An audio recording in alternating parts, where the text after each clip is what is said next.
Hey, good afternoon. Greetings. Thanks for coming along today. The Wednesday edition The of Rhino.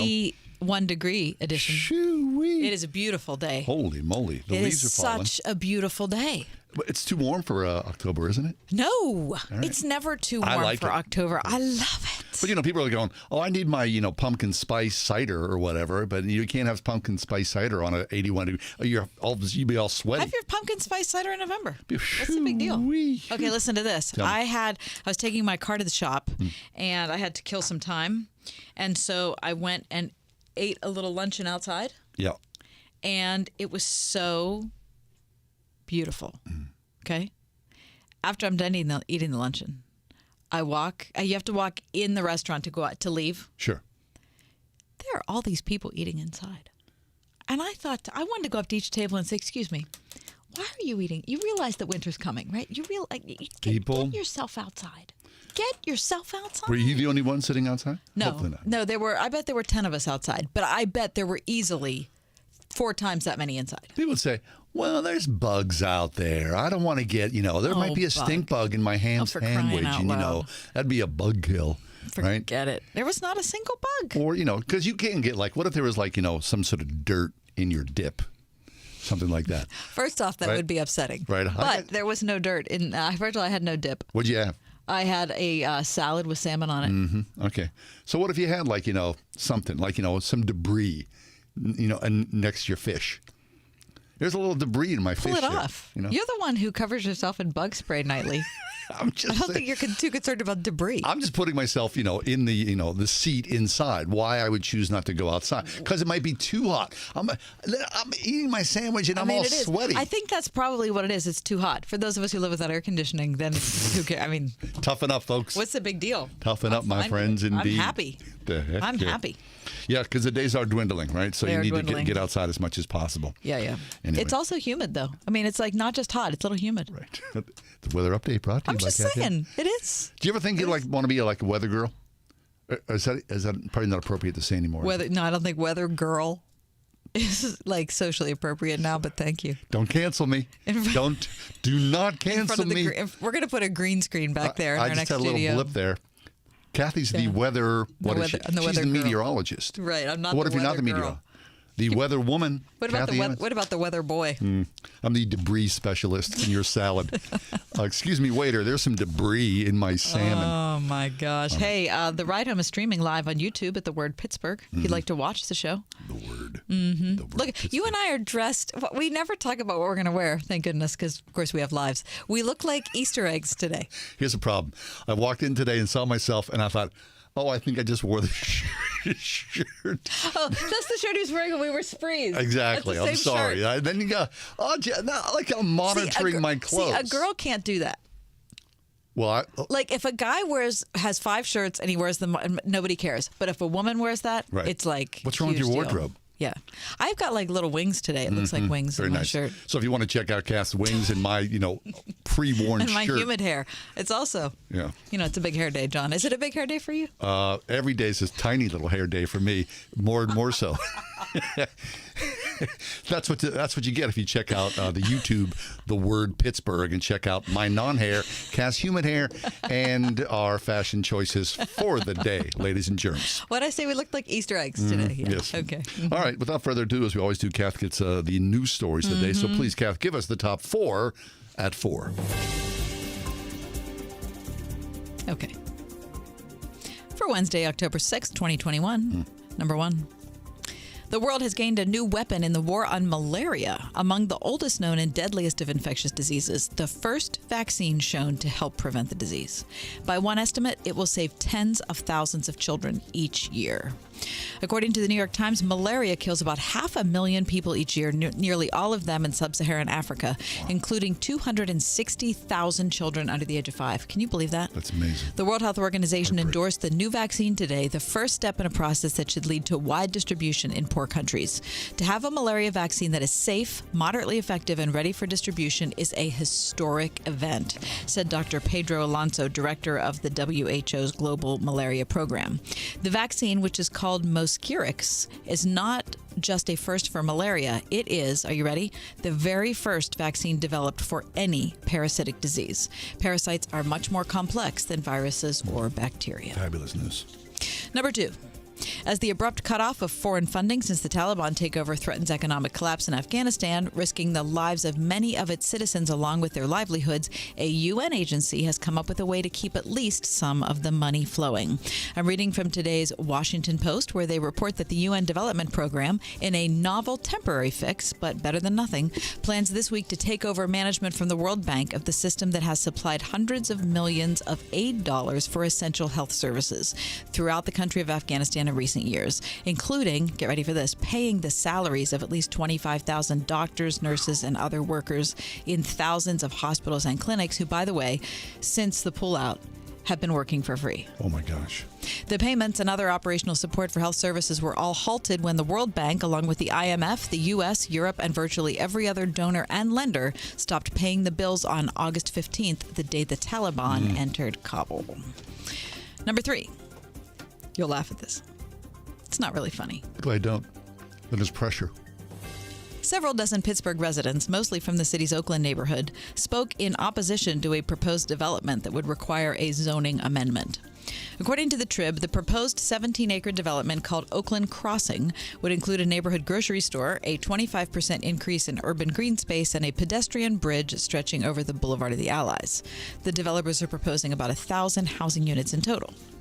Many residents said during a public hearing yesterday that must have been a real barn burner, based on what I'm reading, that the developers were not working in conjunction with their goals and noted that their community planning process is still in progress. Some people also objected to the fact that the zoning amendment was introduced by the mayor. Other residents called for the developers, while not capital, to allow the community to finish developing their Oakland plan. Other people claimed the developers weren't going through a proper public process. The Oakland Planning and Development Corporation also objected to the proposal, arguing against making changes to the neighborhood zoning. No Oakland residents, not one, spoke in favor of the proposal during the entire public hearing. Not one. I didn't laugh Not one person. because it's sad. Not one person. So everybody was mad, but for a different reason. Everybody's That's what it mad. is. Everybody's mad. That's what it's to do. Public service. And number 4. Now nearly 75 years after the death of gangster Al Capone, some of his most prized possessions are up for sale. According to CBS News, this Friday, Capone's surviving granddaughters, helped by Witherell's auction house in California, will sell everything from weapons to watches and jewelry. Their grandfather, of course, never convicted of anything more than tax evasion, but of course that doesn't mean that he was innocent. Widely believed he was behind the bloody St. Valentine's Day massacre in 1929, among other things. But nearly 200 items will go on the auction block this week, including Capone's prized gun. His semi-automatic Colt is expected to go for hundreds of thousands of dollars. His granddaughter Diane said, quote, "This gun was kind of his protection, and I think it saved his life on a number of occasions, and so he called it his sweetheart." "And so he carried this everywhere?" she was asked. "As far as I know, yes," Diane said. And that is your top 4 at 4. Not weird. People interested in relics of the past of, Right. a murderer, basically. I'm sure that's going to raise a lot of money. Okay, listen to this. This is what his granddaughter said. When he came back from being in Alcatraz, he had gone through quite a transformation. He lived out the rest of his life trying to make amends, trying to make peace with God, Really? and he believed he had been given a second chance. Really? His second chance included living often in loungewear at his Miami Beach mansion. When he died of a heart attack at only age 48, his wife was so grief-stricken, she covered almost everything in the home in bed sheets. And so all of that stuff that was covered in bed sheets is what is up for auction. Whoa. So old pictures, china, That's cool. furniture, jewelry, blah, blah, blah, all of those things. Now, people who are relatives of victims of his say this is blood money and we shouldn't profit from it. Nobody should profit from it. But the granddaughters say, look, I don't have any idea. Diane said, I have no idea if my grandfather was capable of murdering people. But I understand why some people have to consider his legacy tainted. Tainted. Right. But she said this. She said, What Diane Capone has seen, this is from the story, rummaging around the ghosts of her family's past, is less about who Al Capone was and more about who she says her grandfather tried to become.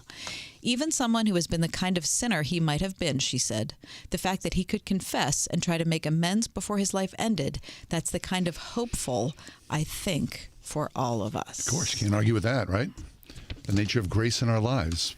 Even for somebody like that. But of course, if you had your grandfather taken away by Al Capone, you'd probably feel differently about it. Right. But if your grandfather was Al Capone, you'd say, that's my pap. That's not Al Capone, right? He's not a murderer. Right. It's very interesting. It is. We'll take a quick break. When we do come back, we're going to talk about men. Are you submissive? Straight ahead on the ride home.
People say, well, you shouldn't talk about death and taxes at parties.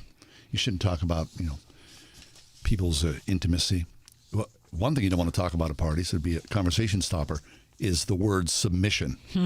Right? I mean, that word. So at a Christian party, for sure. Oh, my gosh. I mean, if you talk to it in a secular party, everybody would be like, what? What's. Huh? Yeah, all right. In Christian circles? Whew.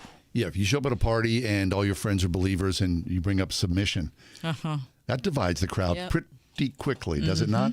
Michael Kruger's with us, president of Reformed Theological Seminary in Charleston, North Carolina campus, where he also serves as professor of New Testament. Michael's the author of multiple books, Surviving Religion 101 and Christianity at the Crossroads. He wrote a piece at the Gospel Coalition, which we love, called Men, Are You Submissive? Hey, Michael, welcome back. How you doing? Well, hey, good to be with you. Thank you. Well, Michael, you're just stepping into it, aren't you? Yeah, I picked the most controversial word in the Bible to talk about in one article. So, yeah, I'm not everybody's favorite today, probably. I mean, good grief. You could have talked about hell and gotten less blowback. I think so. Yeah. Or vaccines. Or vaccines, right. Which is also submission. Yeah, but that's another thing we can talk about later. Or perhaps maybe we shouldn't talk about. Anyway, okay, Michael. So for those of us who are in a Christian circle, the idea of submission is something that's regularly talked about, especially in social media right now because of a lot of things going on in particularly the Southern Baptist Convention. For those people who are listening to the program who are outside the church and think, what is the deal with submission? Michael, try to give them a snapshot into why this is a subject that comes up in conversation for people that read the Bible.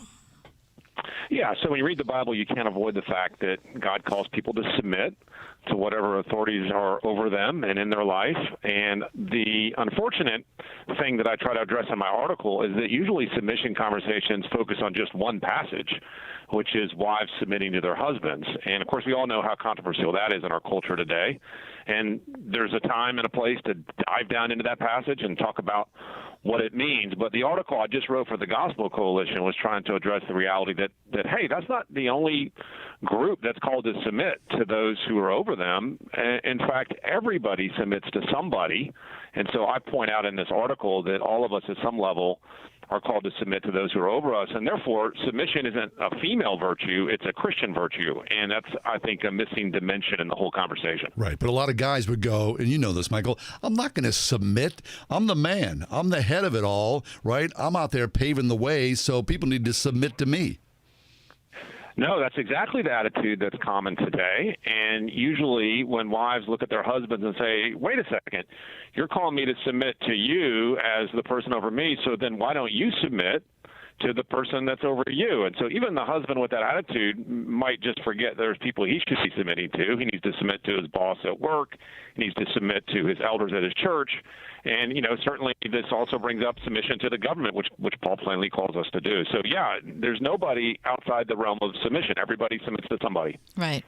And, of course, the verse that precedes Ephesians 5:22, wives submit to your husbands as unto the Lord, is submit, therefore, to one another. So that's the umbrella verse, right, amongst where we should be reading everything underneath it from, in that understanding. Yeah, so Ephesians 5:21, of course, is controversial in its own right, and there's lots of debate about it. But I take that verse to mean that everybody Tell us about what the debate is about 5:21. Yeah, some people think 5:21 perhaps is a way of sort of negating what follows, meaning that because of 5:21 and believers submit to one another, therefore, wives don't really submit to their husbands and so on. And others take it as just a way of expressing that Christians are called to submit to one another as appropriate, meaning that you submit to one another, whoever in your life you're called to submit to. And as I indicated, the Bible is very clear about those instances. And everybody has somebody in their life that they're under. And, of course, in my article, the example that's, I think, ultimate about submission, of course, is Christ himself, who embodies submission. He was obedient to his Father, even unto death on the cross. And so I think he's the perfect model of what submission looks like. Yeah. So, Michael, in the piece, you do have this sort of diagnostic. Men, do you submit your spirit to your employer? Men, do you submit to your church leader? Men, if you're a pastor or elder, do you submit to your other elders? Men, do you respect the governing authorities that God has placed over you? Like you're saying, right? Everybody submits to something, or you should. Otherwise, it just makes a mess. Yeah, so here's the thing that's frustrating. It's anybody who's in authority looks to the people they're over and says, hey, you should submit to me. And there's a little sense in which that's valid. But it's only valid if you yourself are modeling that in terms of the people over you. So this is the inconsistency, I think, that's so discouraging to people, is it's one thing to call people under you to submit, but you ought to make sure that you're also modeling that to the people you yourself are under.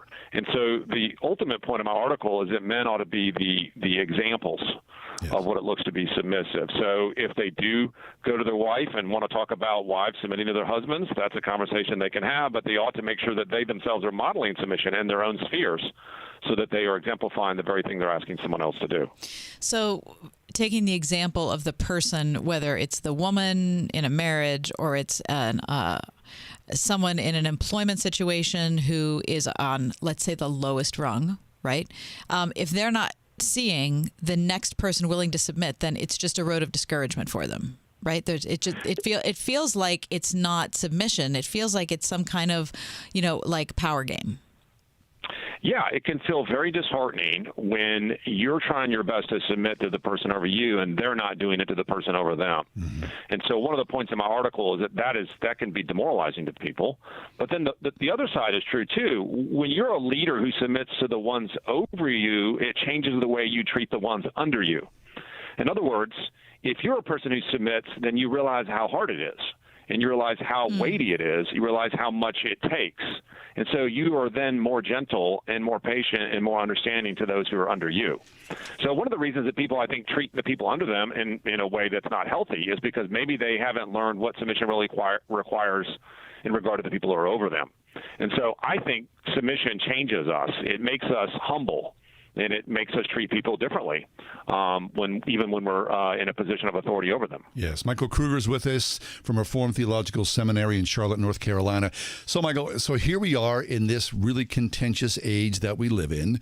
And instead of Christians submitting, right, a lot of Christians are raising their fist and they're saying, not me, I will not surrender. And so the watching world sees us and we set a poor example as the witnesses of our faith by going against the directives of the government. Yeah? Yeah, so one of the things I point out in the article that I think is as you indicated, is a flashpoint today is submitting to our government. I didn't mention in the article on purpose any particular issue or any particular law because I didn't want the article to sort of get distracted with the particular debate over this issue or that issue. Flashpoint. But I think most people reading it are probably going to think about all the things that have happened the last year and a half. Sure. And all the issues with what the government asks people to do and how Christians sometimes are the ones who say, hey, we're not going to do that. And certainly in the article, I wanted to avoid the particular debate over this issue or that issue. What I want to go back to is, are Christians really taking seriously the call to submit to the government that the Bible lays out? And, submission is not just something we do when we agree. I mean, if that were the case, it wouldn't really be submission at all. Submission is sometimes something you should do even when you disagree, and sometimes you do it even when the authority you submit to is imperfect. And I think that is something that we see throughout the Bible, and that's something I think people aren't taking maybe as seriously as they ought. Amen. Okay, so if you do submit, and I think sooner or later, everyone submits in one way or another. When you submit. Right, when you do submit. So how does submission change us? Yeah, so I think when you submit, what you're basically saying is I'm entrusting myself into the hands of God.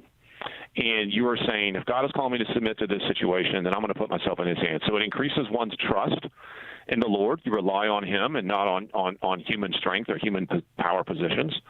The other thing it does in terms of changing you, as I hinted at a moment ago, is that it actually makes you think differently about those that you're over.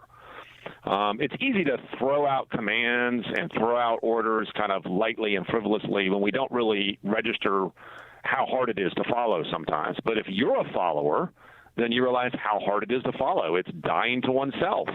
And so that just changes the leadership style. I wonder if some of the leadership style we're seeing in churches today is perhaps due to the fact that our leaders themselves haven't learned how to submit, and therefore they're not leading in a way that shows the humility that brings. Yeah. Yeah. I also think that submission now, if we're talking about it in a governmental sense, people only are comfortable submitting to leaders they like. And they don't want to submit to the leaders they don't like. So whether it's the other party or whoever it is, they're all about submitting to their own guy. So popularity submission. Right. Yeah, and so here's what happens to the watching world. Christians are the ones on the one hand that are sort of complaining about how we live in an anti-authority age, how we live in a culture that doesn't, sort of acknowledge the authorities over them, and we rightly say, hey, that's not good. But then when the shoe's on the other foot and we're asked to be the ones that submit, I wonder sometimes whether we're doing that in the way that puts us forward as the best examples. And like you said, you can't just submit to the party you happen to like. It doesn't work that way. It's curious. When Paul tells us to submit to the government in Romans 13, it's to the Roman government, which is not a just government. and certainly not a government that does everything well. And by the way, I also make the point in the article that the word submission doesn't mean you blindly follow whatever the government says. Sure. There's times when you have to not submit. If the government asks you to sin, or the government asks you to do something that's dishonoring to God, or these sorts of things, and we wouldn't be obligated to submit. And there's also a place where you can also say, hey, I'm going to work for change. It's okay to file a lawsuit and say, hey, I think my constitutional rights are being violated. That's all 100% fine, but you can't just simply say, I don't like this, and I don't like these leaders, and I'm not going to do it because I disagree. That's not in and of itself grounds for lack of submission. I'm into that. Well, Michael, I thought it was a terrific piece, and I think that you've probably succeeded in making everybody mad who listened to this interview. I'm sure I have. Sometimes the pieces that need to be written are perhaps exactly the ones that stir things up a little bit. That's absolutely the truth. That's how we think about things on the ride we home. Appreciate the perspective. We're really happy for your perspective. Very nice. Thank you, Michael. Always a pleasure. Well, thanks.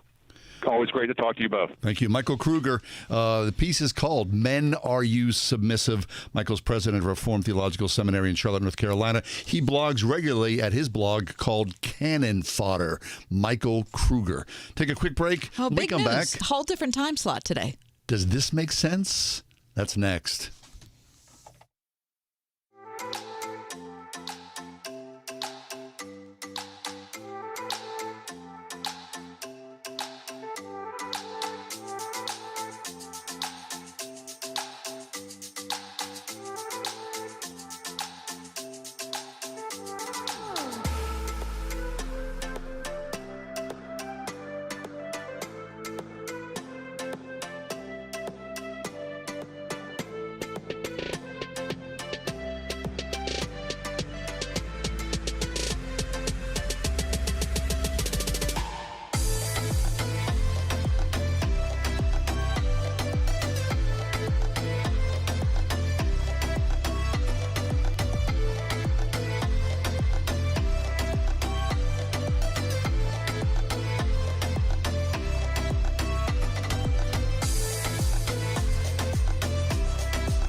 this make sense?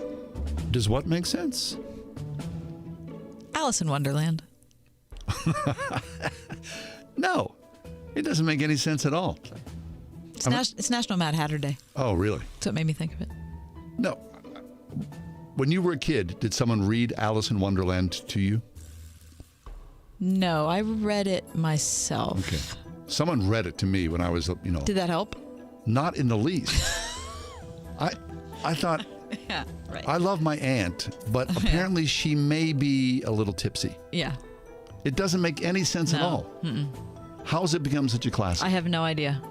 I don't think it makes any sense. And there are some things that are nonsensical that are making a point or what. I can't figure out I'm sure Lewis Carroll was a gigantic intellect, Oxford educated. Good for him. Right. I think that's crazy. Well, we should have there should be like It's an children, unpleasant story. Very much so. Disturbing. Yeah, and It's like the Brothers Grimm.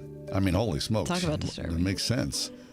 Yeah, so I'm sure someone who is, involved in children's literature would break it down and say, Lewis Carroll was thinking this, and my guess is probably wasn't a children's story. okay, at the so time. you've heard like wives' tales about it's about Right. LSD LSD or whatever. whatever. Or it came to him because Right. of LSD.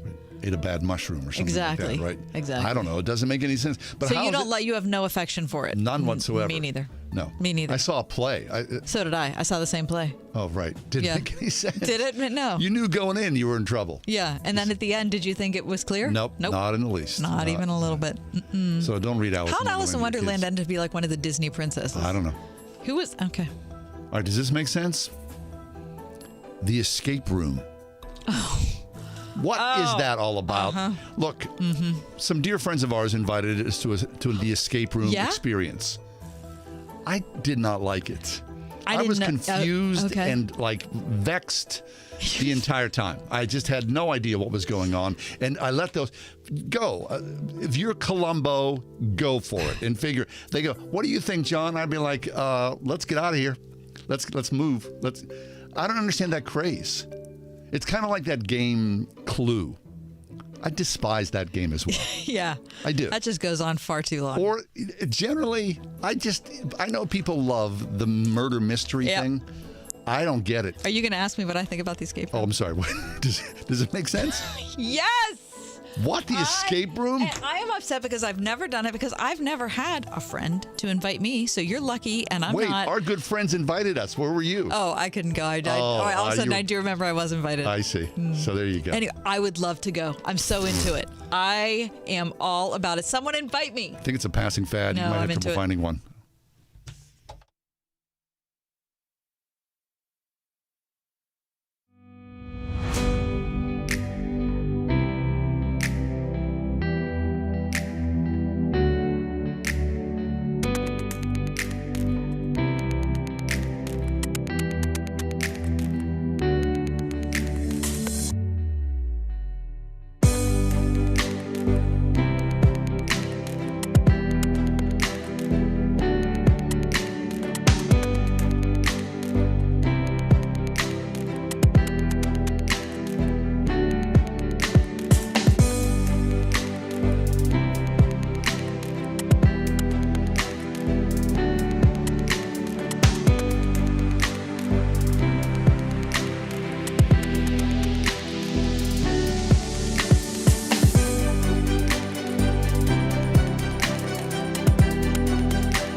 We were just talking about Alice in Wonderland and how confusing that is.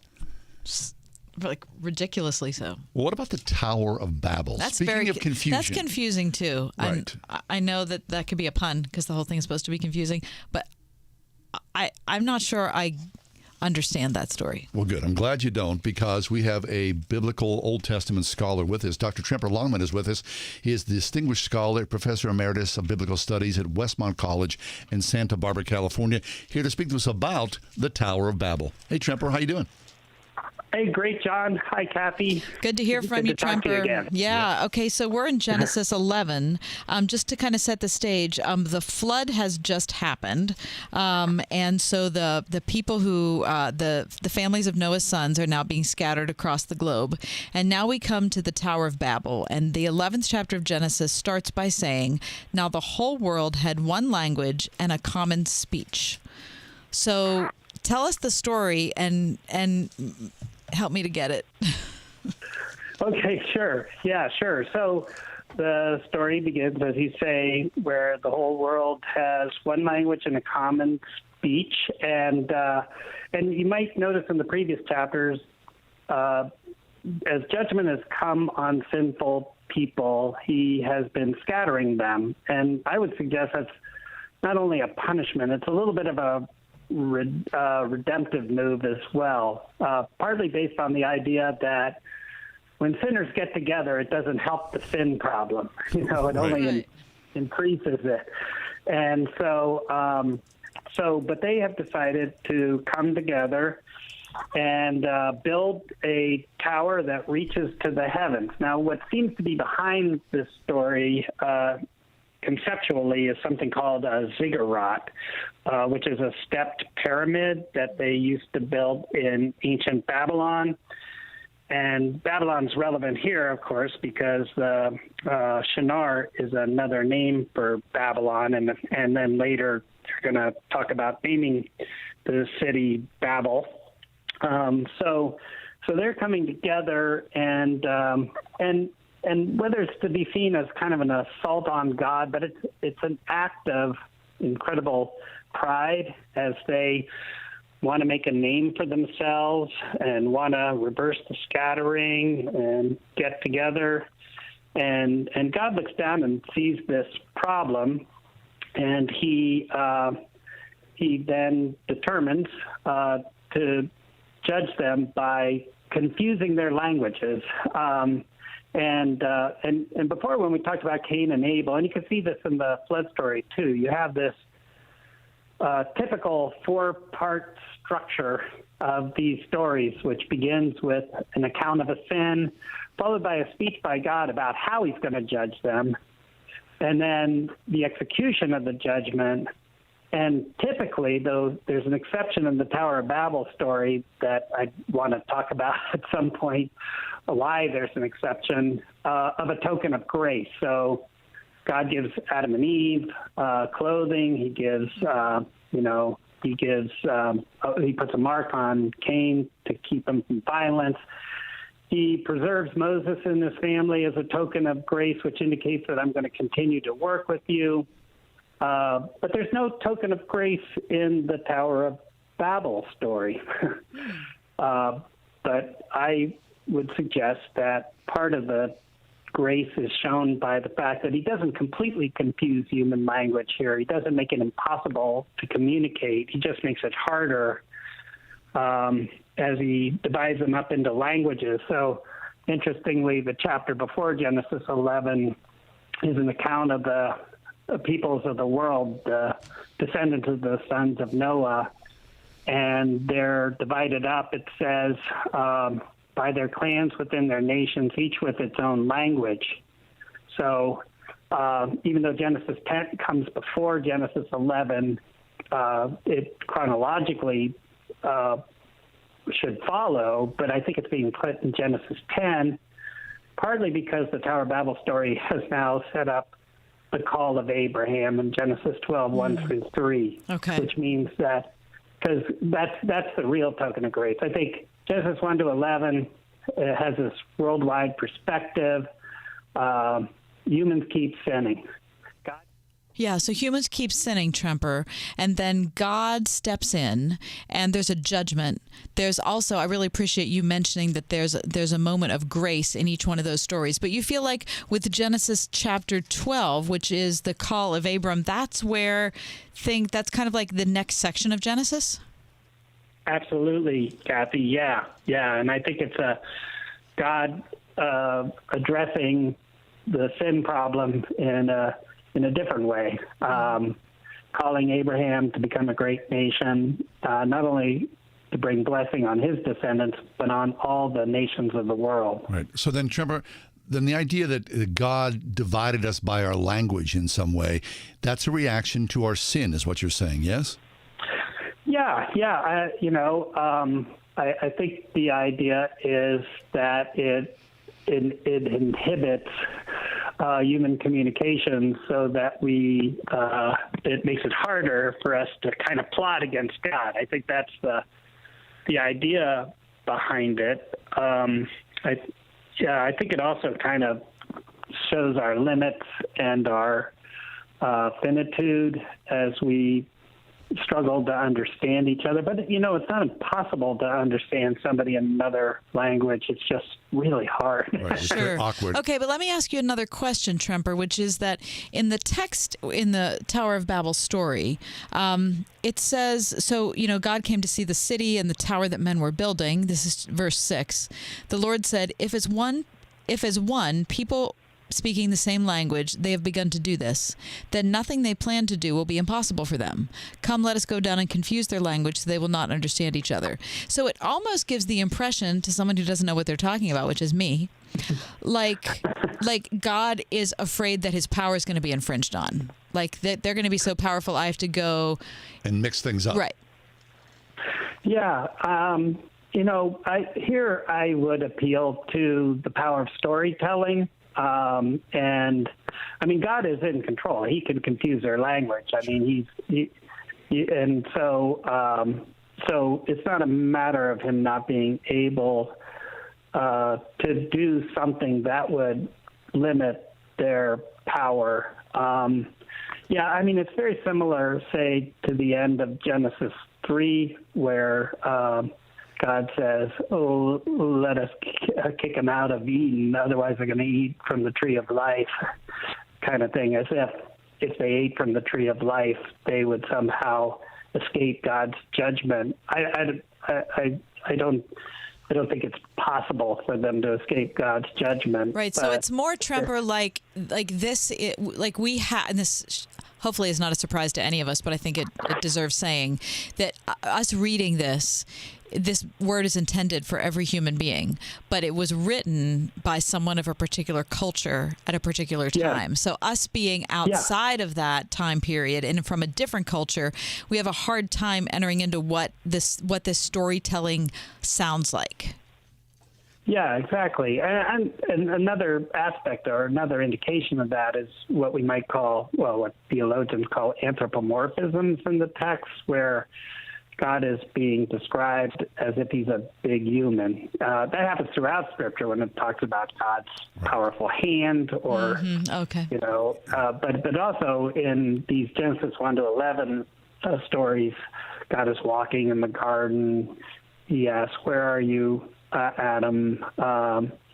We know from the rest of Scripture that he's omniscient and a spirit, but these stories are depicting him in this way because God is so much greater than we are. It's pointing to true things about God, but you have to be a little careful not to take that language too literally about God. To diminish God in some way, right? To diminish God in some way, So, Tremper, as we talk about the Tower of Babel, and of course our time is very short here, it's interesting to me because, for people who never read the Bible, they know something about the Tower of Babel. That's the story, and now, of course, Babel is it's a language app. Right? So And so people know Babel just from that. So the idea of, it's interesting that, the marketing behind the language app, because they're using Babel in reverse in some way to learn a language, to knit ourselves back together again, as opposed to separating us. Yeah, that's true. And on that comment, I would say that there's nothing sinful about sort of working against these punishments. Sure. It's kind of like when God says to Adam, you're going to deal with thistles and weeds and stuff like that. I mean, it's not like we can't de-weed our garden or but it also indicates that apart from God, we will never escape the struggles and difficulties of being sinners living in a fallen world. And that's why that extended hand of grace that he offers in these initial chapters is so important. Absolutely. That's right. Right. Tremper, I'm sorry that our time is up. That's Dr. Tremper Longman, Distinguished Scholar and Professor Emeritus of Biblical Studies at Westmont College, Santa Barbara, California. Very Thanks, nice. Tremper. Thank you, Tremper. Hey, thank you, John and Kathy. Have a great day. Hey, that's interesting, huh? Very much so. That was a deep dive for people, but I enjoyed that. Me too. Okay, we'll take a quick break. We were talking about the escape room. Oh, yeah. Does that make any sense at all? Yeah, and it makes sense to me because I've never been in one. Doesn't make sense to me. Now, during the break, Christy said it doesn't make sense to her. She's got a dating story that she's going to tell us next. Maybe you shouldn't combine dating and escape room. Talk about babble.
Are there no good men left? I don't think so. I mean, seriously. I may have gotten We've lost. got Christy in here. She's fabulous. I mean, sure is. A+, A+. But she has a list of terrible dating stories. We were talking about the dating room, right? Or not the dating room. Not the no, it's called the escape room. The escape room. If it's a bad date, you would want to escape. Right. So you went to the escape room, Christy, and what happened? So this was a triple date with my best friend and our other friend that we used to work with. And we went to the escape room down the south side. Okay. I can't remember what it was called. Yeah. We paid for like the 6 of us. We paid probably close to $300. Cha-ching. Whoa. Yes. So I don't know whatever. Do the math for all of us. Yeah. We went to dinner, and then we went to the escape room. We were late because dinner on the south side. Right. Yeah. We were like 5 minutes late. The 2 people that didn't go to dinner with us had to go in by themselves to start because You can't be late. no. So on the ticket, it says you can be 15 minutes late. We were 5 minutes late, and they told them they had to go in and start the room without us. Could you go in? We eventually, when we got there and signed the waiver, Right. and yeah, but then so they found the first clue, and it just progressively got worse. Oh, no. So you had to go and I don't remember exactly what the room was, but there was a computer. The computer didn't work. So that was like where The the clue? next that's where the next clue Oh. was in the computer. Oh. No clue. And the computer wasn't working. It was technology. So we're like waving Apple. to it was not Apple. I'm an Apple fan. It was Thank an you. HP. Yeah. Typical. So we're waving our person down. She gave us an extra minute. This was a 5-minute debacle. We lost 5 minutes because this computer wouldn't work. So we finally get the next clue. We go to the whatever. There's like 5 clues, right? So we're on the last clue. It's in a safe. The safe doesn't open. The keypad doesn't work. No way. So, like, the escape room wasn't even It like... wasn't even. It wasn't working. It, like, right. needed a retrofit. Yes. Or just So- an upgrade. Yeah, we spent $300. We didn't get out in time because everything was broken. Okay, now let's get to the important question. How was the date? Well, that was like we had been dating a couple months. Oh, so it wasn't a blind date. It wasn't a blind date. It Oh. was. Did that further your relationship, or did it deter it? He didn't even participate. See, that's a Oh, deter. what? That's a deter. See, that's a sign. What, he just stood back? Yeah, That's and a just sign. let us do it all. Oh, yeah. that's lame. Well, that's why the relationship no longer That's exists. lame. What is wrong? A broken escape room and a non-cooperative date I'll makes tell- for a bad evening out. I'll be honest with you. That's a dissatisfying story. It is, for many reasons. Oh my gosh. Gentlemen, what's the problem? Step up. Would you please? If someone invites you to the escape room, would you please participate? Heck yeah. Listen, I paid for it too. He didn't even pay for it. He did buy our dinner, but I paid for the escape room, and that was more money than our dinner.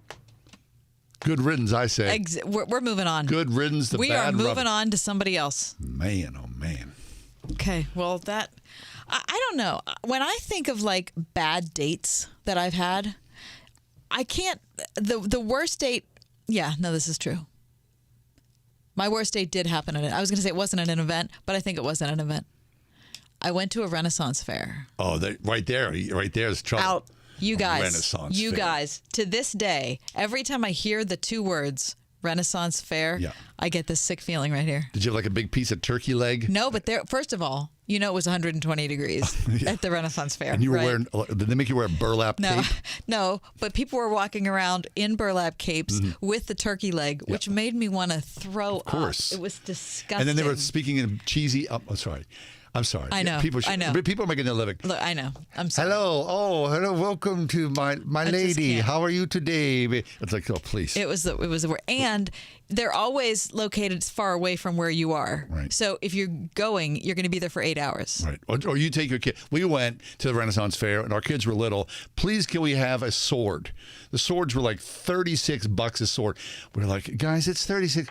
We bought a sword for them to share. Yeah. Oh, And I of bet course, they love that. Then the sword broke midway through. I mean, okay, so look, in one segment, we've dissed the escape room and the Renaissance Fair. That's why you tune into the ride home. Plus Alice in Wonderland earlier in the 4 o'clock hour. Heaven help us. We're in a little bit of a negative streak here, are we Well, not? we're going to pick it up in the 5 o'clock hour. Let's go. Stay with us. We could use a good laugh. If you know a joke, let us know.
We've talked in the past about our love for the library system, Carnegie Library System. Oh, my gosh. How it formed us as young adults. How much time we spent there. Oh, my gosh. How I remember where on the shelves my favorite books were. Mm-hmm. Like, I'd just make a beeline to that area. Yep. The Dewey Decimal System, right? The favorite librarians amongst us, spending time in the stacks. The smell. Yeah. Just walking in. Friday nights at the library were a thing for me. Yeah. That's a whole other story. Yeah. How about the Carnegie, the marble steps? Oh, my gosh. Don't you They're love that? worn from millions and millions of people up and down those steps. I yeah. love that. How about that room on the second floor, the big one? What's it called? The periodical room. Is that what it's called? I think so. I don't know. I love that room. Oh, the whole thing is just fabulous. So if you've not been to the Carnegie Library in some time, go back for a visit. However, I'm reading a piece here today. New York Public Library ends all late fees, allowing thousands to check out books in push for equality. Oh. Okay, here's the story. Now, wait a minute. Read that again. Headline is New York Public Library ends all late fees, allowing thousands to check out books in push for equality. What? So it's gonna. So if we can't get our library book back in time, It's inequality. It's inequality. Instead of just me being lazy. The New York Public Library announced it would no longer charge late fees on overdue books and other resources. You've got to be kidding me. And will waive existing fines in a move that will allow hundreds of thousands of people who've had their library cards blocked to again check out reading material. Quote, the move from the nation's largest public library system, which took effect Tuesday, is part of an effort to ensure that knowledge and opportunity is accessible to all, said Tony Marks, president of the New York Public Library System. Before the announcement, about 400,000 New Yorkers' library cards were blocked. That's not a surprise, right? Because they owned fines of at least $15. And more than half of those people live in high needs communities. Here's the deal. It's already free. It's free. The library is free. Now, the fines are in place to ensure that the books come back, right? Okay, you remember on the second floor of the Carnegie Library, next to the periodical room? Yep. Do you remember the room where you could check out vinyl Oh, yeah, and sure, CDs? yeah. Okay, you know what happened to that room? It was rampaged. They had to close it. Right. Because people just stole stuff and took stuff and never brought it back. So what do you think is going to happen to the New York Public Library? Pretty much the same thing. I mean, okay, so here's the deal. Last year, the library system in New York City collected $3.2 million in late fees. But fines are going to be suspended now. Okay, so they're flush with money, the library system. They have an endowment big enough that they don't need the fines. I guess. And so... But look, as a kid, the lesson was be timely. I mean, for us growing up, I remember the fine was 2 cents a day. Then for a long time, it was a nickel.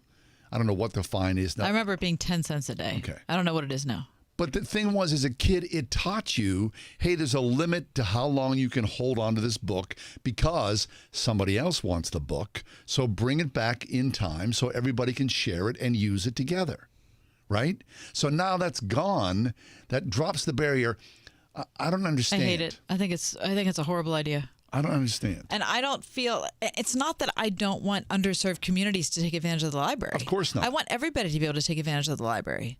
But one of the things that I think it taught me as a kid is that there is a consequence if you don't follow a system. Yes. If you don't follow a system, then you have to pay a fine. But it's an extremely small fine. So it's kind of teaching you that at not a lot of penalty.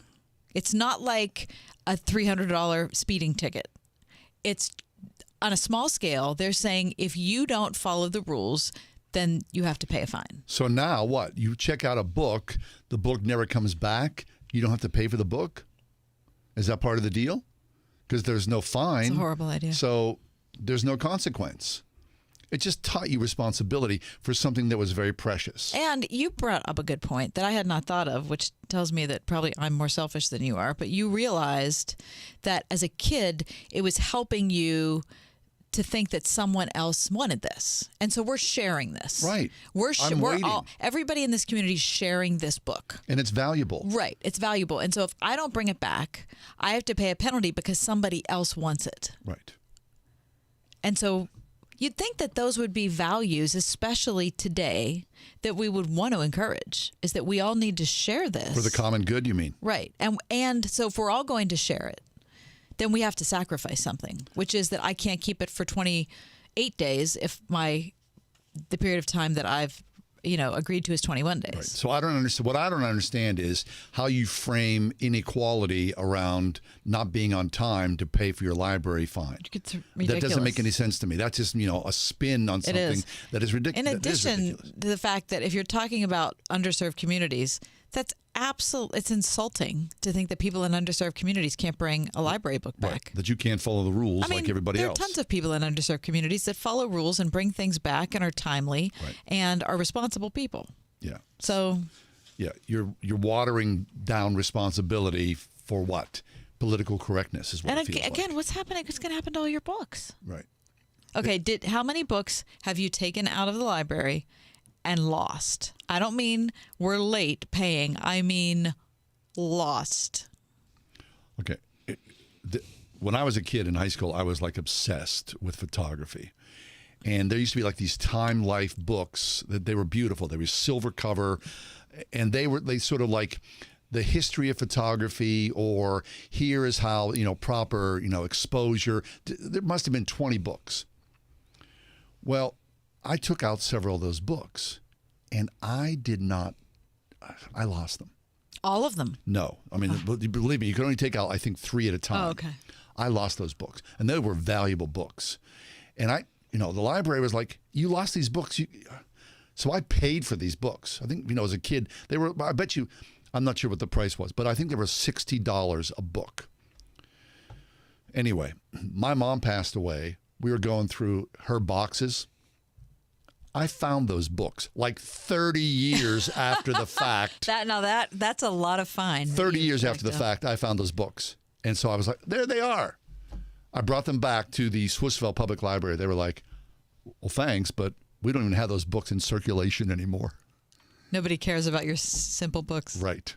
So did you pay the $60 Yeah, times of course. 3? And I was in high school. I was a kid in high school. And they were like, hey, sorry, man, you owe this long. Okay, all right. And those books are valuable to me as, someone who loved photography. So I thought, well, somebody else is going to love those books as well. Right, so right, I got to right. fess up and pay. When my kids were little, I would go get the maximum number of books possible. Right. And then you leave with 30 books. Yeah, or I think it might have been 40. How many times your kids lose books? Okay. Actually, out of all the times, it was only once, and it was at my in-laws' house. Now, I loved my in-laws so deeply, my mother and father-in-law, but they were two people who never made a mistake like that. They were super rule followers. Never lost a library book, for heaven's sake. So I realized when we got back to Pittsburgh and I returned my books that there was one missing. George and Martha, a story about 2 hippopotamuses who were married. Could not find the book. I had to call my mother-in-law. And ask her if she had it? Yeah. Did she? Maybe it's under the sofa. She was like, I'll look. Wasn't there. So I had to pay for the book, but the payment was nothing compared with the phone call to the shame mother-in-law. to the in-laws. Oh, yeah. It was, she got past that, but I don't think it was easy for her. Okay, so then if there's no fine and there's nothing to pay, So then why the do books have lost their value. Yes. Something that's really precious. And then you think about Andrew Carnegie and that whole library system. I'll say what you will about Andrew Carnegie, and there's a lot to be said about that. But he put that in place so it lifts up the entire community and the knowledge that, is being shared. That's being shared. Yes. And if you keep it for too long, then I can't access it. Right. And if I keep it for too long, the next person can't access it. So for the common good of the community at large, Right. return these in a timely manner. Right. And if not, there is a fine. I think that's not to be an idiot, no, but just because. and we're not trying to pick on somebody. No.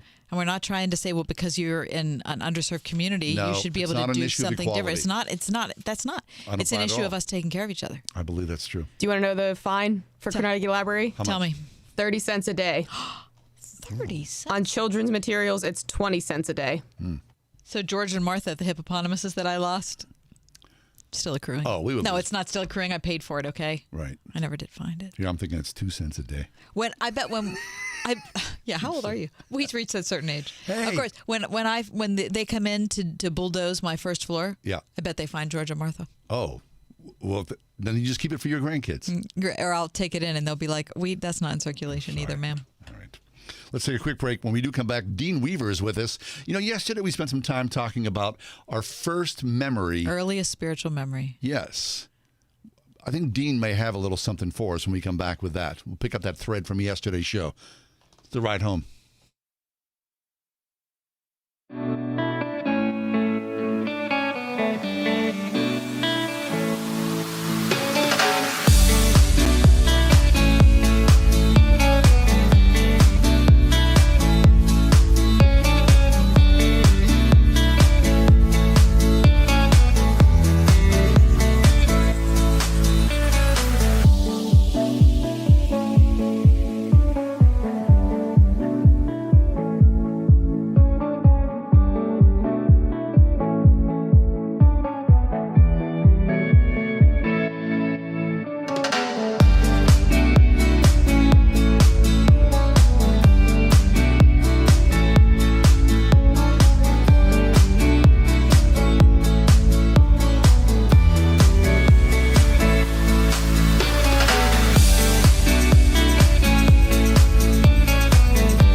Yesterday on the show, we did a phone segment. It was really fun to hear from our listeners. And the question was, what's your earliest spiritual memory?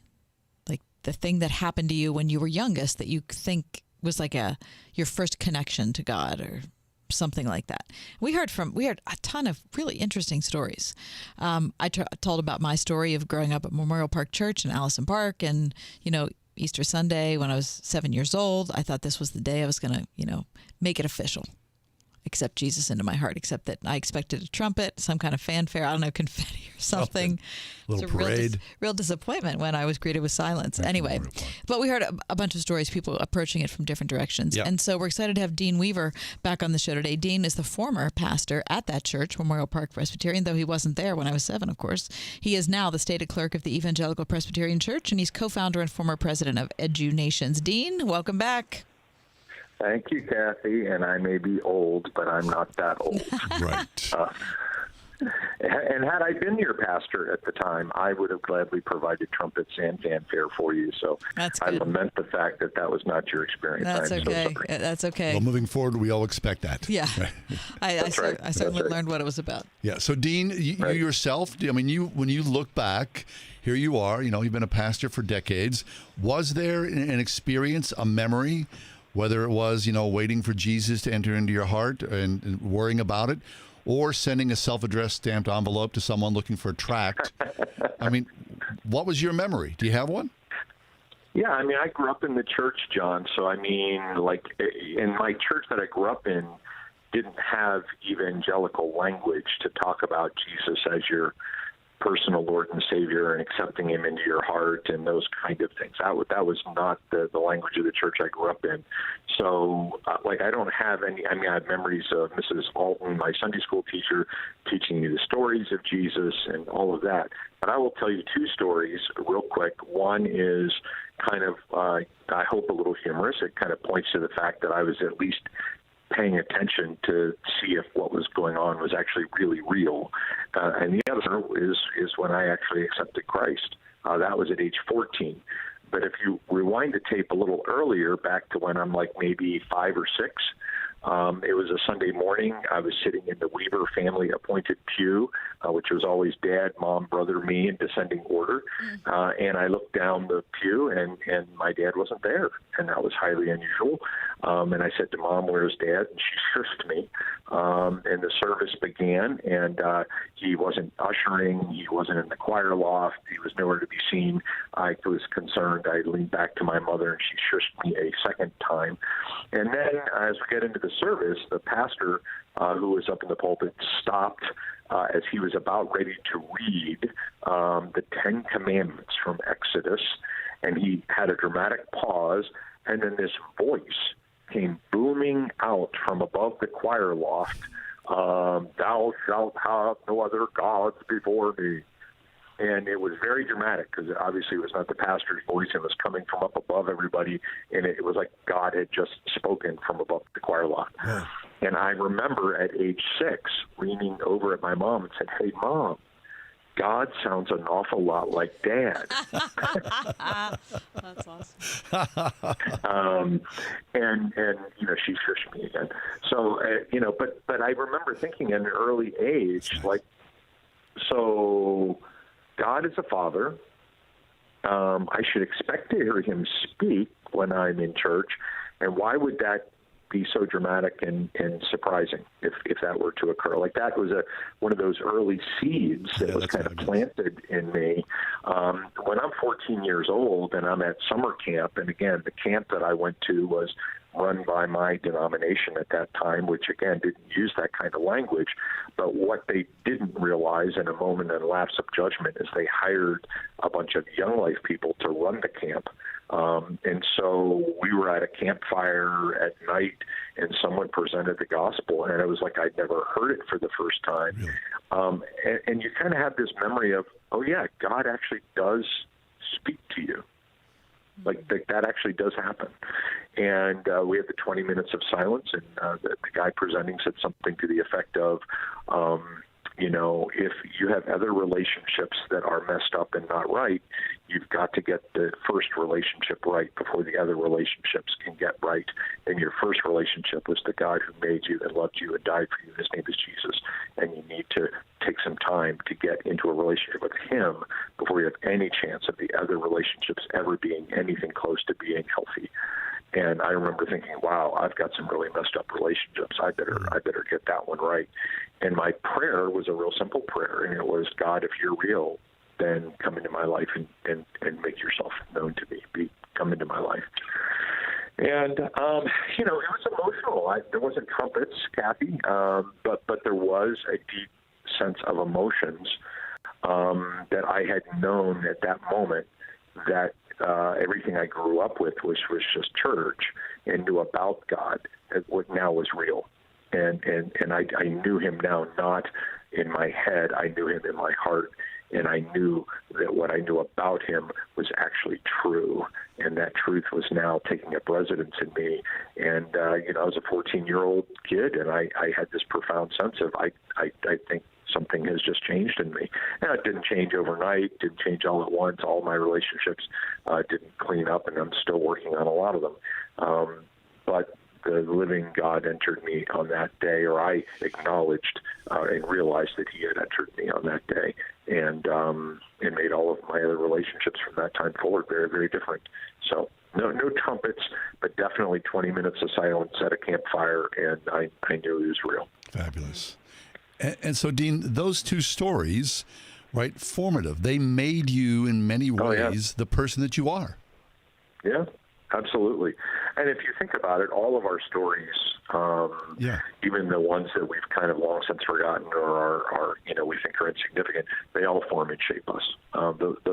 We are people formed and shaped by narrative. And the rabbis were always calling God's people to remember when you were in Egypt. Remember when I delivered you from the hand of Pharaoh. Remember when I.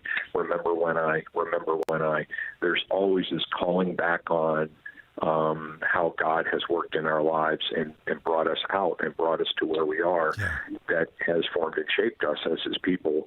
And, it's fun and it's kind of lighthearted and playful, but it's also, I think, really important to go back and remember your story. I agree. Because there God has met you and has formed and shaped you. Yep. And so we live in an age now, right, where less and less people are attending church. And so you think of those families who don't send their kids to, Sunday school or Sunday worship. And it's such a huge missed opportunity for future generations, because a lot of us, right, we took our spiritual beginnings at that early age that formed us as adults. So it does not bode well for the future of the faith here in this country as less and less people attend. Yeah, so you guys, and I always appreciate your gracious introduction to me. I'm heavily involved in some work in Sierra Leone, and some of the areas in the northern part of the country where we are, rural Muslim areas in the north part of the country, there are multiple denomination churches and institutions that tried to go there with evangelism and the gospel, and it never took. And the reason why it never took is their strategy for evangelism was always going after the adults. And we're sustaining first-generation disciples and leaders in those communities that have never had them before, because we realize you start with the kids. Like, if you train up a child, maybe you've heard that somewhere before, those things are formative. They really are. And gosh, the church I went to, John, wasn't even a gospel-oriented church. It was just good people, and there were some Bible stories in there, but I'm not sure that a lot of those people back in that day and time actually even believed that was true. Yeah.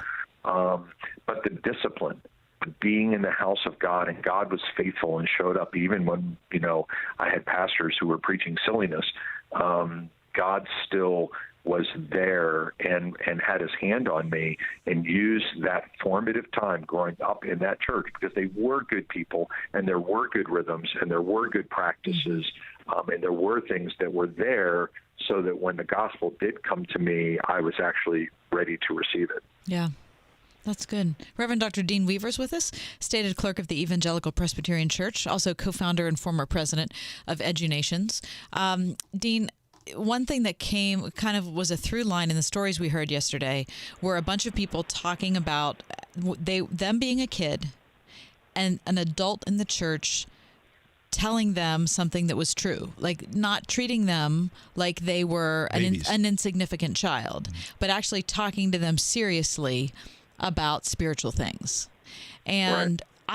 I thought about that a lot last night. I was like, what an encouragement that should be to each one of us, that whatever kids are in our sphere, whether they're our children or our neighbors' children or our sister's kids or the kids in our church or whatever it is, how important that is.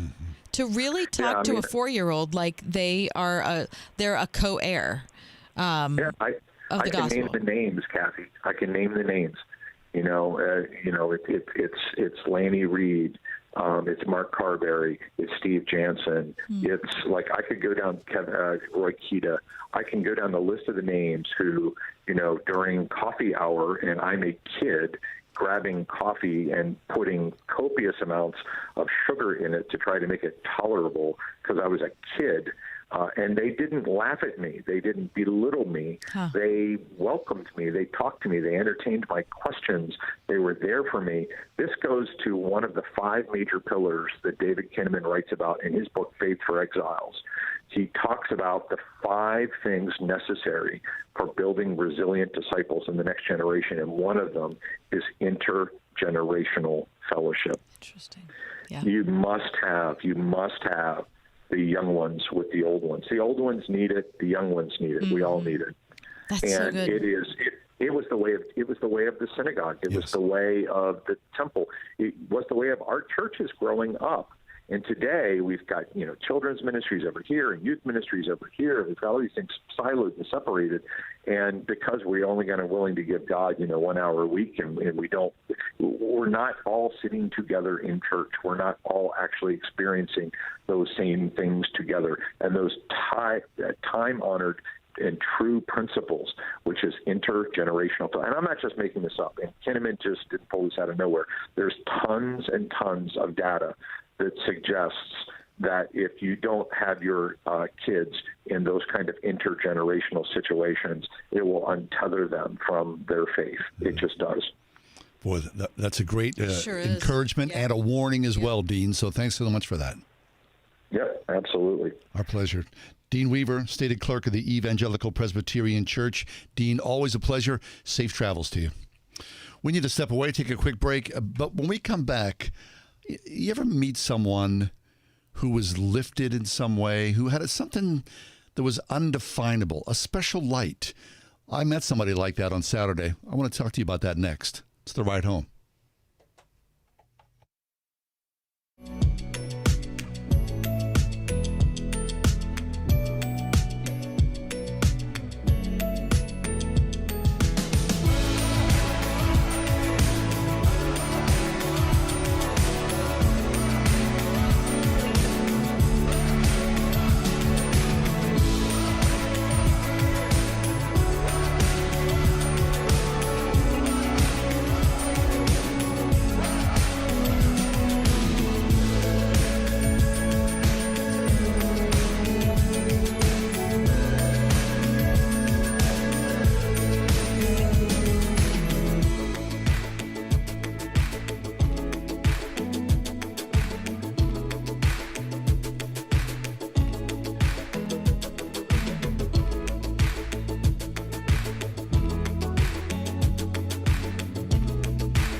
This past June, we were invited to this fabulous wedding. Man, was it great. I mean, how many times you go to a wedding and you go, oh, no, that was okay. Mm-hmm. But Julie and Robert Patsko, their wedding was just off the charts fun. What a blast. I mean, a gorgeous setting. It was outdoors, and just so many people showed up and danced and sang, and just it was sort of like, an explosion out of COVID party, one of those kind of things. So on a follow-up to that, we were invited to a party, again, the Patsko family. And had I known that they were such party people, I mean, I've been hanging out with these guys for decades. But we went to a party on Saturday night. And who's there but Robert and Julie Patsko? But I met the family of the bride, which I, in my ignorance, did not engage with at that incredible wedding in June. So I'm talking to Stephen Leindecker, and he's the father of the bride. We're having a conversation. He's a listener. You're talking about, this is how this works, and, explaining, Wait, this is how what works? the show. Oh. Just talking about, hey, he was like, oh, my gosh, hey, I know you from the radio. So we're talking. Okay. And back and forth. All of a sudden, at his side, who shows up but Aubrey Leindecker? And she's Stephen and Angela's daughter. And when there's somebody who shows up, and it's something you can't define what that is. There's a special kind of light or fun, I would say, an essence. And that's Aubrey Leindecker, just fabulous. So later on, Stephen's telling me, Aubrey, she loves to dance and sing. She performs for the family. She's a joy, a blessing to all of us. She always keeps us laughing. So I've been thinking about that. God's gift to us in the form of people who are just lifted somehow, light, kind, just the essence of the beauty of God's creation. So Aubrey, hi to you, Aubrey. It was wonderful to meet you and your mom and dad and your sister. And it's just a really cool thing, the way that God is working in your life. So I appreciate it. Aubrey Leindecker, just fabulous. Really good. Keep it going on. We're going to take a break. When we come back, how do you disciple your church on social media? Can you do that? How do you disciple your church about social media? Especially with the news about Facebook this past week. Right. And that whole mess. That's a weird area to do that.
Well, Facebook has been all over the news in the last, I guess, the conversation has been going on for a while. About a week or so. But the in-depth story started with the Wall Street Journal, 5-day, I don't want to call it an expose, but a deep dive. Let's call it a deep dive. Right. That someone who used to work at Facebook left the company and took some 10,000 pages of documents. Now, at the time that Wall Street Journal those pieces started, I didn't realize that it was coming from one person. I knew that they had sources. Right. But now we find out, of course, who the source was, and now she's been testifying before Congress the last 2 days.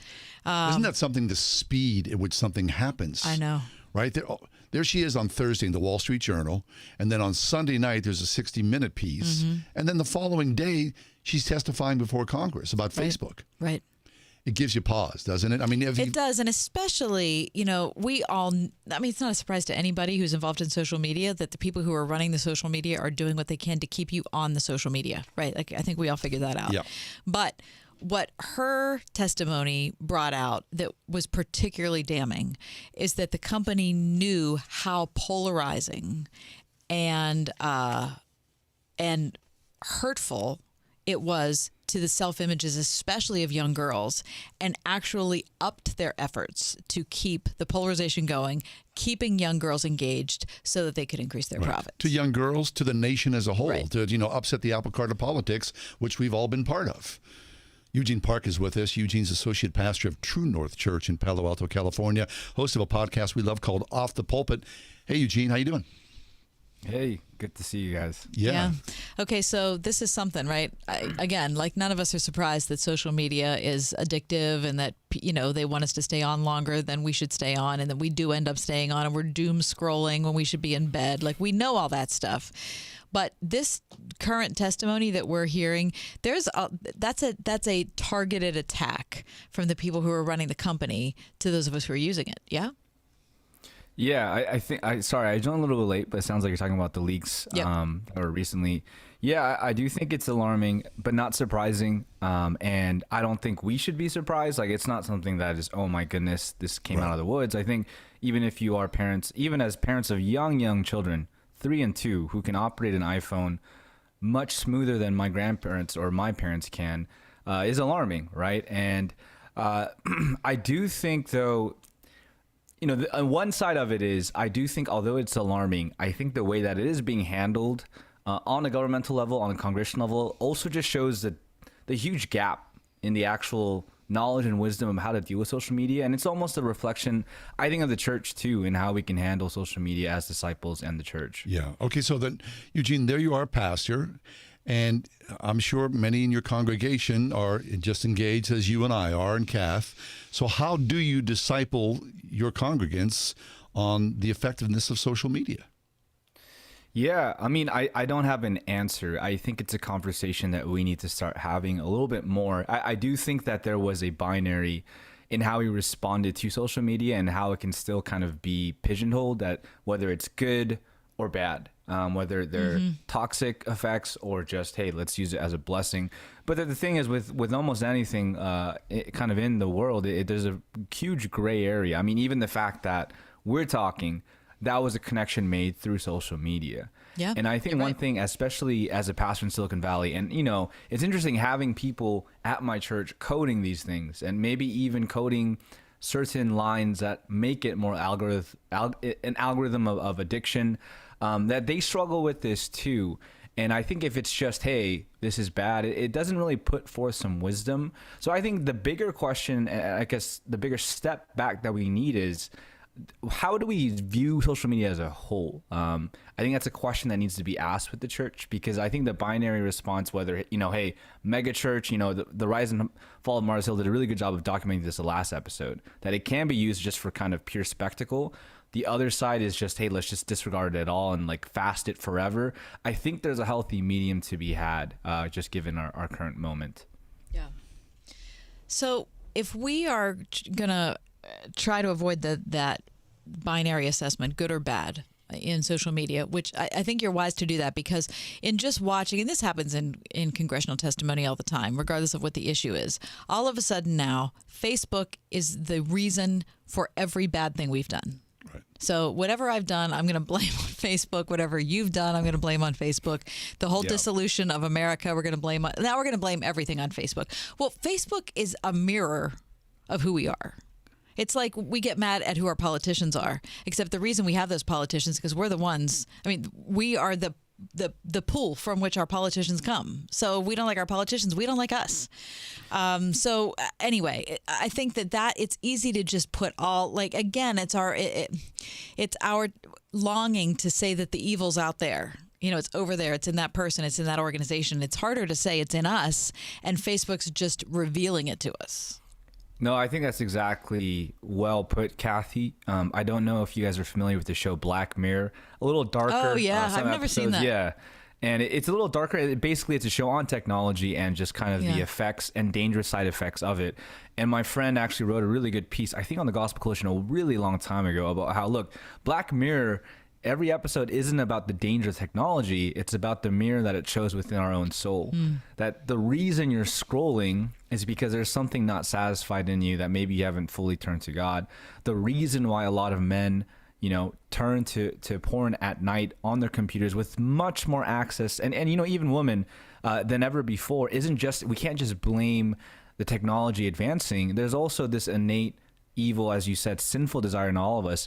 And I think that's the one helpful approach to view social media, rather than saying, hey, let's just blame all of our problems of our kids, of our society, although some of it might be true on social media. Can we see it as a mirror? Maybe it's actually a reflection of this is where our soul has been going as a communal level, and that's much more alarming to see. Yeah. I mean, that's really true, right? You got to take responsibility for yourself.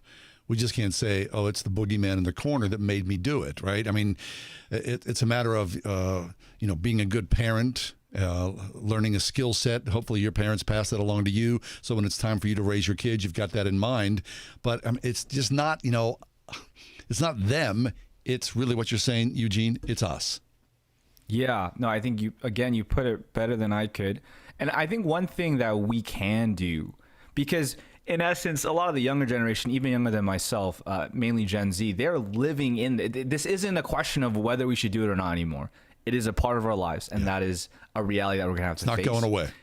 No, and I think there is a lack of dialogue because for a lot of younger Christians that I meet, they're often ridiculed or scapegoated or characterized as a certain, a Gen Zer, you're just lazy and on your phone. And the congressional hearings on this were actually a huge, just kind of scope into. I forget which congressman it was, but he was kind of thinking that, I don't know if you know the term Finsta, but Finsta is the term that young people make fake Instagram accounts that isn't really them, but kind of use that, for various reasons. And the congressman thought, oh, Finsta was an actual part of Instagram. And there was just this huge disconnect that you could see between the tech executives that just realized they have no idea what they're talking about. Right. And the congressmen who see all these dangers, but I never really had dialogue with the younger generation who are living in this. And I think the second step that we need to take is just more dialogue with our Gen Z Christians, sons and daughters. Not just, hey, don't do that, but ask them, well, why is it you go on your phone? What is it that you feel? Why do you create fake accounts? I think the answers are actually more enlightening than damning. Yeah. Okay. All right. So that's going to require more effort on our part to have those conversations, especially with the kids in our lives, if we don't have kids, with other people in our communities or churches or whatever. If we don't know what Finsta is or whatever, that's just that's one example. If you don't know what something is, there's no harm in asking and saying, so what about that?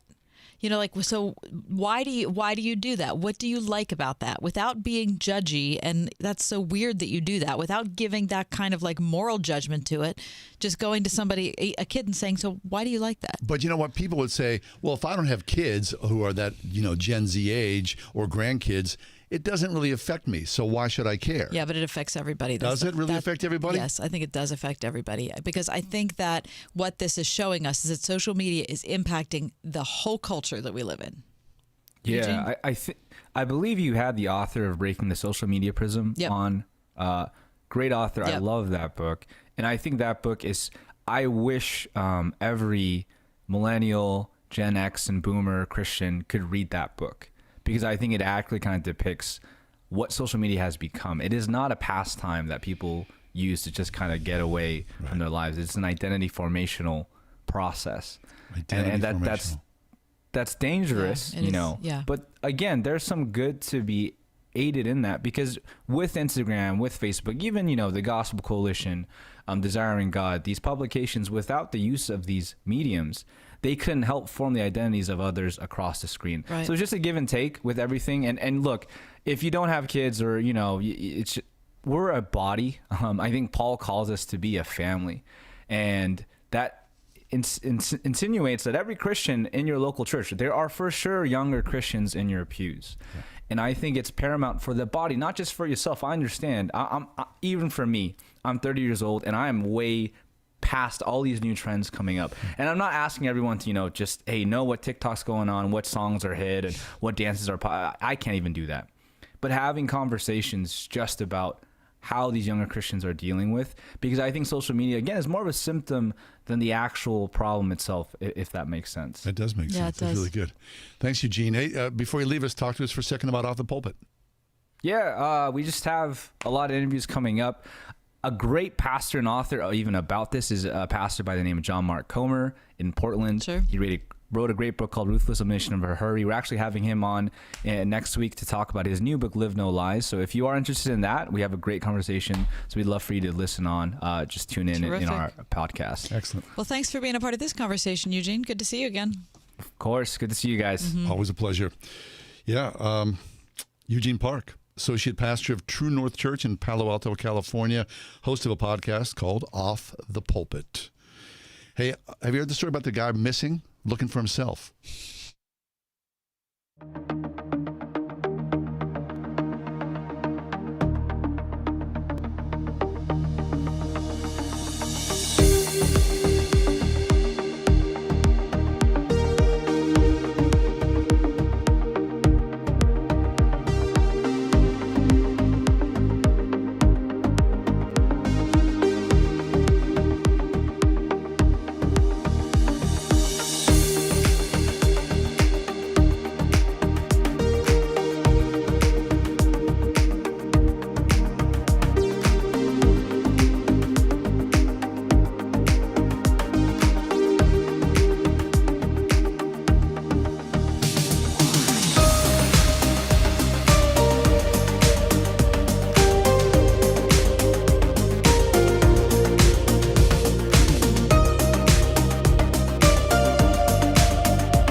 A construction worker who had been reported missing spent hours with a search party looking for himself last week. Relatives of Beyhan Mutlu from Turkey reportedly became concerned when he did not return home after a festive night out with his friends in the Bursa province in Turkey. Where are you reading this from? I'm reading this from CBS News. Okay. His wife was unable to reach him on his cell phone, and officials in the town were advised that his friends lost him after he wandered into a forest. So a search party was sent for, and Mutlu joined the volunteers in looking through the woods, according to CBS News. During the hours-long search in the dark of the night, a potential rescuer shouted Mutlu's name. It was then that Mutlu himself realized the search party was looking for him. He said, "Who are we looking for? I am here." It was then that the searchers turned to him and said, "We have found you." Good gravy. Okay, I have so many questions. Yes. How did he not? He just decided to join a random search party? Well, you can bet that there was alcohol involved. Yeah. Right? That he went out with his friends, Yeah. had a few too many, I heard that somebody was missing. then wandered into a forest where the search party was active, and whether he was himself still actively involved in drunkenness or perhaps hungover, thought he would just do a good deed and started to search for himself. But he didn't realize. No, until they were calling out his name. And then he Okay, realized, then I want to know that the type of blowback he was subjected to once all the people in the search party realized that not only was he fine, but he was searching next to them. "We have found you," they proclaimed. And you're a moron. Right.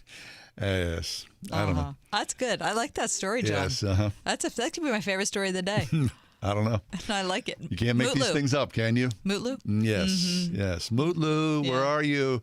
Yeah. Where are you, Mutlu? I am here. We have found you.